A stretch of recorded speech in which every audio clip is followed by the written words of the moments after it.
Mes chers frères et sœurs, dans l'évangile d'aujourd'hui, nous voyons Jésus discuter avec les Juifs au sujet du précepte du sabbat.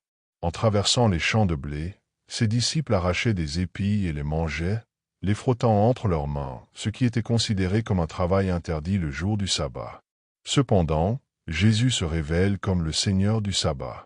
Derrière cette controverse, il nous montre que les préceptes donnés par Dieu dans l'Ancien Testament avaient un véritable sens, mais qu'ils avaient été transformés par les pharisiens et les docteurs de la loi en de simples observances extérieures, perdant leur esprit originel. Quelle est la finalité du commandement du sabbat? Aujourd'hui, nous gardons le dimanche en mémoire de la résurrection du Christ et nous sanctifions les dimanches et les fêtes. Le fondement de ce commandement se trouve dans la loi naturelle. Tout être humain, par sa nature même, a besoin de consacrer du temps à Dieu. Cela signifie que nous devons donner à Dieu une partie de notre temps, car le faire fait partie de l'accomplissement de l'être humain. Cultiver une relation véritable avec Dieu, l'adorer, l'aimer et le servir. Réfléchissons, nous parlons de longues minutes avec un ami, mais lorsque nous nous tournons vers Dieu, nous nous contentons souvent de prières rapides, par manque de temps.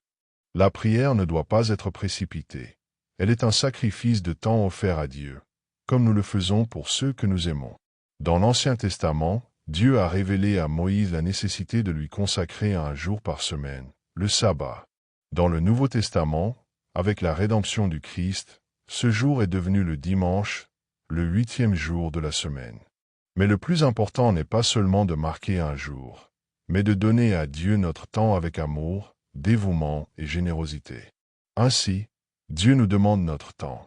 Ne faisons pas nos prières à la hâte, prions avec un cœur ouvert, en nous souvenant toujours combien chaque rencontre avec lui est précieuse.